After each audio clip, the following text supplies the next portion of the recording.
Good morning, grade 8. So I will be your teacher for this subject, which is the MAPE. So first and foremost, since this is our first meeting, I will introduce first myself. So I am Eliza Ematilano, your teacher for this subject. You can call me Teacher I if you wanted. So that's all for my introduction. So now let's proceed to our topic.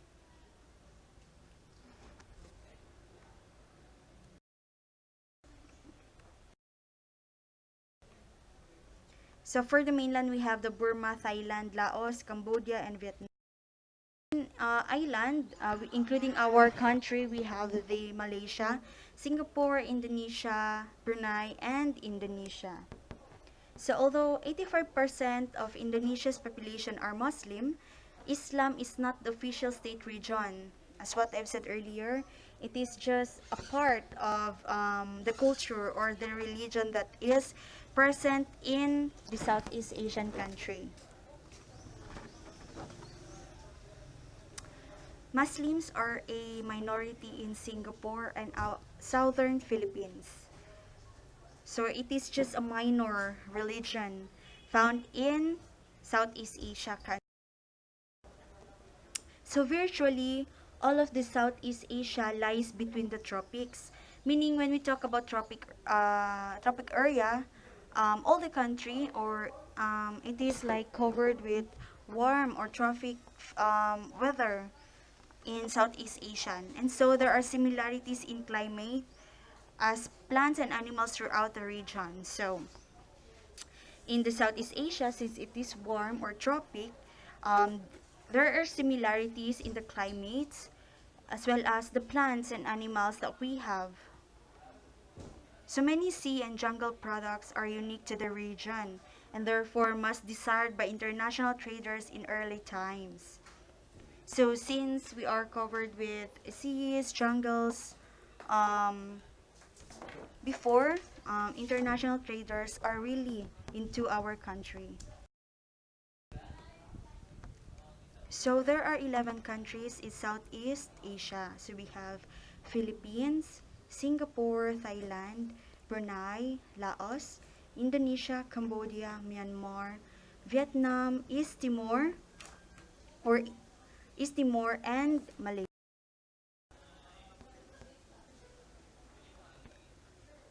So now let's proceed with its music. The music in Southeast Southeast Asian country. Since we are done with the introduction of it, now let's move on into the music. In visiting a country, how do we know their music?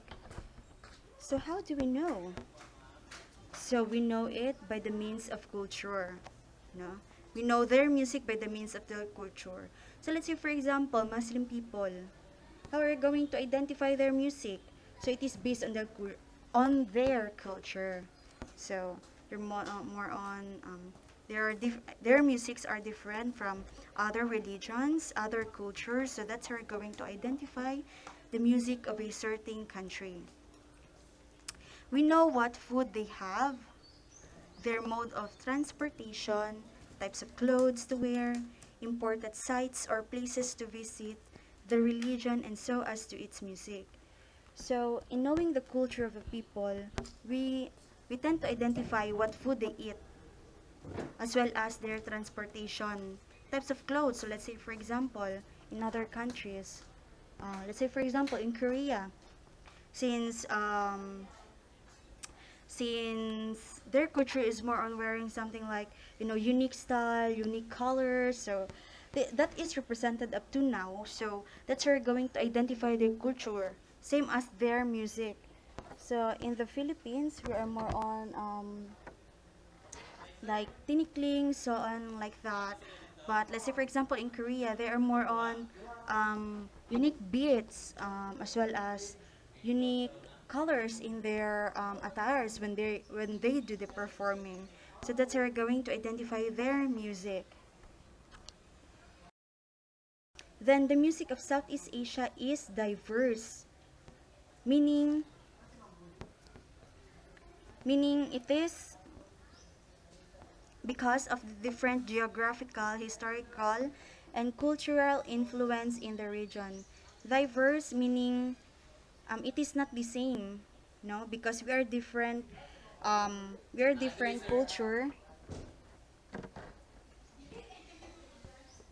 different cultures. So aside from that, the geographical, the history, no, the influences that we have from other countries that have um, what we call this to capture us before. So there is a bit of a background on the music that we have.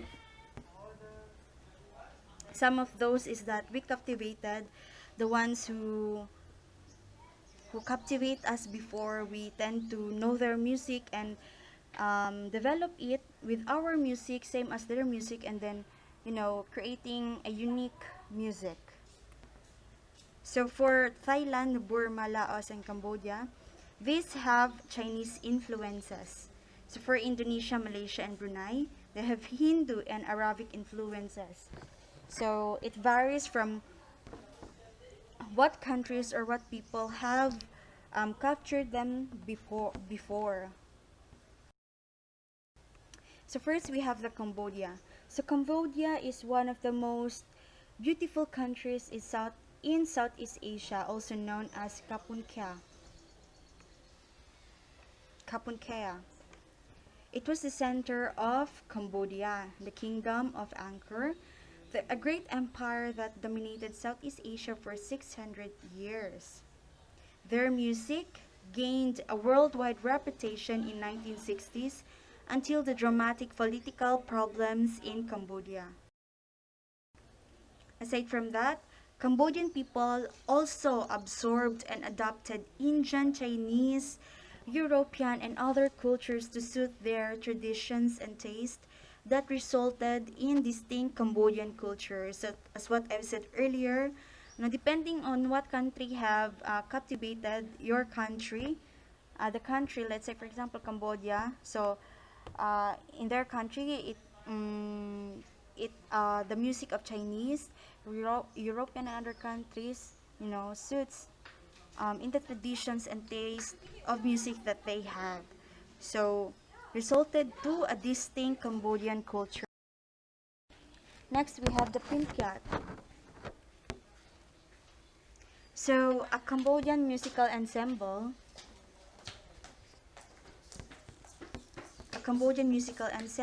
or an orchestra that usually accompanies ceremonial music of the royal courts and temples. So that's Pimpyat. Music is always part of their court dances, mask plays, shadows plays, and religious ceremonies. So Pimpyat is Cambodian musical ensemble. So this is the instrument that they are using in performing more on court dances. So again, this is the example of a Pimpyat, or the musical instrument found in Cambodia. So if you wanted to listen to the music of Cambodia, you can use this link to redirect you to the YouTube or to the video that is dedicated for you to listen to. So for next, we have the Indonesia. So a bit of background of Indonesia. This is an archipelago in Southeast Asia comprising approximately 7,500 islands. So, there's a lot of islands in this country. So this is the world's fourth most populous country and the biggest nation of the world. Through interaction with other cultures such as Indian, Arabic, Chinese, and European, a wide range of music style has been developed. So because of the interaction with other cultures, the music styles of this country, which is the Indonesia, developed, or it has a wide range of musical styles. Next, today, the contemporary music of Indonesia is popular.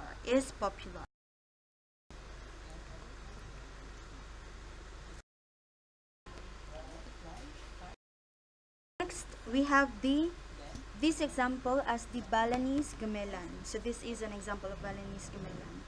So Balinese Gamelan music is a percussion dominated musical ensemble. It is also known as a gong chime musical ensembles. So as you can see in the picture, there's a lot of gongs found in this Balinese Gamelan. So it is more on gongs. So this musical ensemble consists of bronze gongs, metallophones, cymbals, and a time beater. So this is what metallophones look like. Xylophones, this is an example of xylophone. Next, this is the kendang, found in Balinese ensemble. Next, gongs, the bamboo flutes, and then this is the bowed, the flax strings. So these are the links that you can that will help you redirect to the video as an example for the Indonesian gamelan while they are playing the music. So I encourage you to listen up or to watch the video in order for you to know what is music, what is the music of the countries that we have included earlier. So for the first link, we have the Indonesian gamelan, next the Balinese gamelan, and then the last one is Javanese gamelan. So now let's proceed to the Myanmar country. So a bit of a background, Myanmar was known as Burma until 1989. The country's name was officially changed by the military government that took over in 1988. So again, Myanmar before was known as or called Burma, but in 1989, the Burma that was called before was changed into Myanmar. The music on Myanmar or Burma has similarities with many other musical traditions in the region, including Chinese music and Thailand, probably because its longest land border in shared with China. So if you're going to look at the map, you can see there that Thailand has the longest land border, no? That is sharing the border with China. Next we have Shaing Waing. So the Shaing Waing is Myanmar's traditional folk musical ensemble. It is made up mainly of different gongs and drums as well as other instruments depending on the nature of the performance. So there are two types of Myanmar's musical instruments. First, we have the loud sounding. So when we talk about loud sounding, these are performed in an open air ensemble at ceremonies and festivals. So for loud sounding, it is performed during festivals. So it is in an open air way of performing. So most of the Saing Waing instruments belong to the loud sounding category. Other instrument in the Saing Waing are ne. So we have this instrument. So ne is a conical cham of double reed used in the music of Myanmar rather. So this in the picture that you can see on your screen, that's what we call ni. Next we have the chauklon pat. So this is a set of 8 tuned drums. So that is chauklon pat. We have the maung saing. So based on the picture, it is a regular bronze gongs in a rectangular form. So that is maung saing. Next we have the patwaing. So that's how it looks like. So this is a set of 21 drums in a circle. So yeah, that's how we're going to identify what is patwaing. Ki Ye Waing. So this is a small bronze gongs in a circular frame. So small bronze gongs in a circular frame.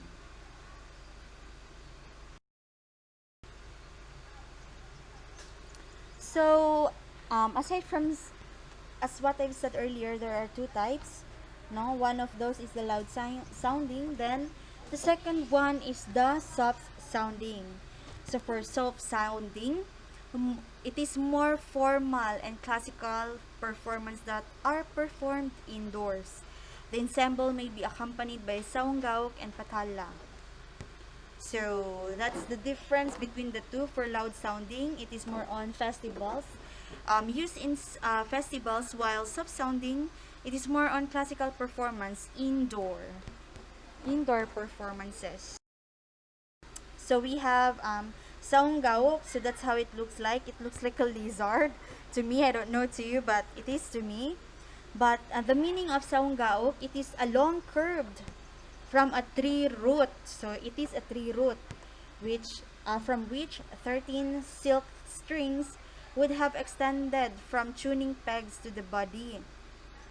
So into its body, it has 13 silk strings. So it has strings.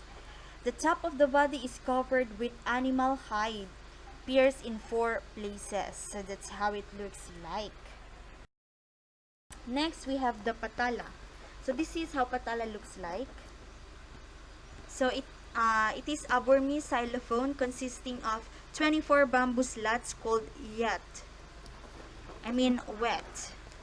So that's how it looks like. So for Myanmar Traditionals Overture, you can watch it on YouTube. Just click the link that is posted on the screen, and then it will redirect you to the video that I am speaking to you. Next, we have the Malaysia. So Malaysia is divided into 2 regions. First, the West Malaysia, also known as Peninsula Malaysia. If we have West, we have East. So East Malaysia consists of 13 states and 3 federal territories, as well as Chinese and Indian cultural influences made their mark when trade began in the country. As well as Malaysia,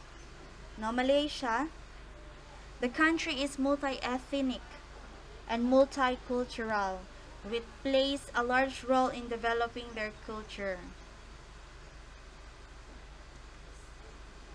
So the Constitution declares Islam the state religion while protecting the freedom of religion.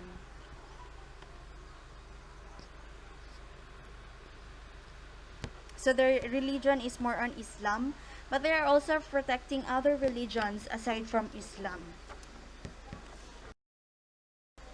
Let's move on to the Malaysian musical instruments. So for their musical instrument, it is greatly associated with their culture and roots. Due to colonization, the stages of development of Malaysian instruments are great. They share some common features with Indian musical instruments, as well as after the colonization of Malaysia by the British, the musical development was influenced by Western music. Next, we have the musical ensembles and types of performance in Malaysia. So we have Agung and Kulintang. So for the Agung and Kulintang, this is a gong-based musical ensemble. So again, it is a gong-based. Commonly used in funerals and weddings in East Malaysian. This type of ensemble is similar to the Kulintang of the Philippines, Brunei, and Indonesia. So that's it for Malaysia. So this is how Agung and Kulintang looks like. So this is the musical instruments. Next, we have the Kartok. So for Kartok, this is how it looks like. When we talk about Kartok, this is a musical ensemble from the Malay Peninsula that consists of xylophones played swiftly and rhythmical in traditional Malay functions. So that's how it looks like. Next, we have the Dikir Barat. So Dikir Barat, this is a type of musical form that is important to Malaysia's national culture.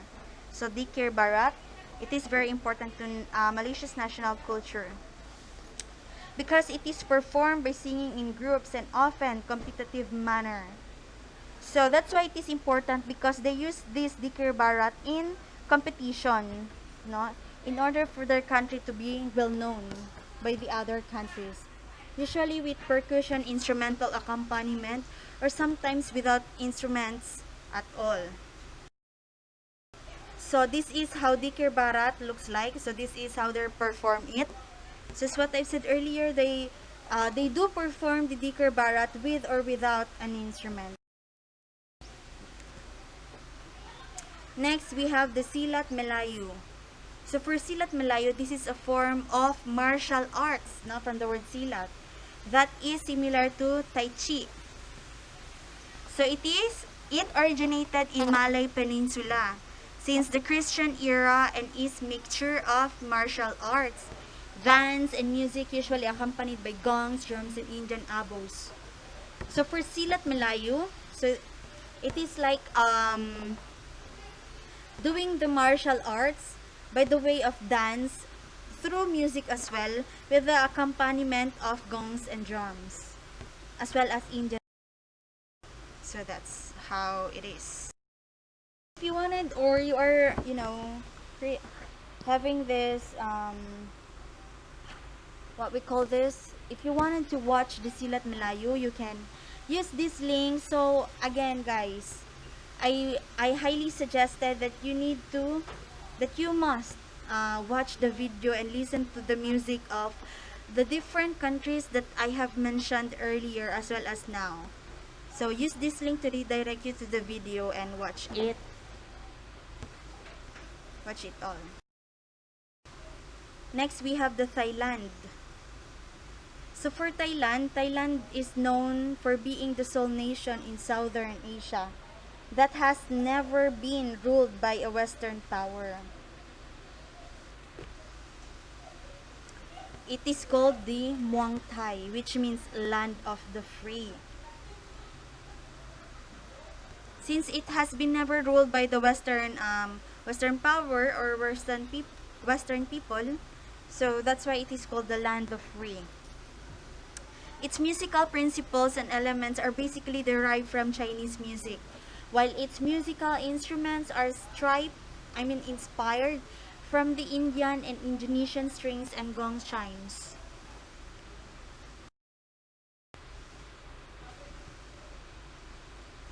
So since 1900s, Western music has influenced the music in Thailand, but classical music and ensembles is still common. The three main types of classical ensembles are the Pifat, the MAHORI, and the KHRUANG. So let's proceed to the Pifat. So Pifat is the Pifat's ensemble is made up of percussion and wind instruments. The most common Pipat is known as the Pipatai Kaing. These ensembles uses the xylophone. So this is how it looks like. If you wanted to watch the video, just click again the link that is posted on your screen and it will redirect you to the video. Next, we have the MAHORI ensemble. So MAHORI ensemble was traditionally made up of women. The MAHORI is made up of instruments from both the Pifat and the KHRUANG ensembles. Because women who originally made up this ensemble, they used smaller instruments because it was thought that it was more appropriate for women who are smaller than men to use smaller instruments than men.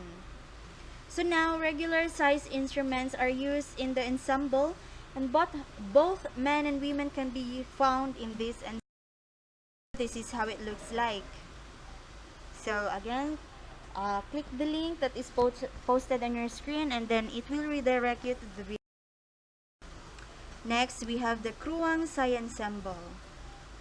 So, KHRUANG ensemble is made up of mostly stringed instruments, but also a few hand drums and cymbals. So, the KHRUANG normally is made up of the stringed instruments of Thailand, but occasionally will incorporate a violin into it. This ensemble is the quietest ensemble, and it is used to accompany singing, dancing, and on holidays. So, KHRUANG ensemble, as a highlight, it is the quietest ensemble. So, the link is, again, posted on your screen. What you need to do is to click the link, and it will redirect you to the video. Next, we have the Laos country. So, a bit of a background. This Laos is an independent state of Southeast Asia and officially known as Laos People's Democratic Republic. Wat Luang in Viet Thanh is one of the famous landmarks in Laos. The royal entourage of Laos king traditionally included musics. So meaning when you say entourage, is this the crowning of the king? So this traditionally included musicians and typical orchestra improvised songs with sets of tuned gongs, xylophones, and bamboo flute, and other wind. So this is how it looks like. So Laos orchestra can be divided into two categories. So we have the Sepnyai. This is similar to the Pifat of Thailand, with instruments that are strictly percussive but also integrates the use of the abo. So that's it. So that's how it looks like. So that is the Sepnyai instrument. Category, we have the Sepnoi, also known as the MAHORI of Thailand. MAHORI. So it incorporates the use of several kin, which is a large bamboo. As can you see in the screen? So it is a large bamboo mouth organ and the most popular folk music instrument of Laos. So if you want to watch the video or how to play Sepnoi, just listen to the music that is the link will follow. So just click the link and then the video will follow. So thank you guys for listening and for tuning in into this topic that we have. I do hope that you have understood what we have tackled up. You will highly appreciate it if you will watch the video or the link that was given to you. So I hope you will listen to it, and surely you will be entertained by the music performed by the different countries that I have introduced you. So again, this is the Southeast Asian music that can be found throughout this topic. So I hope you have enjoyed our topic today. So that's all for today. Thank you and God bless.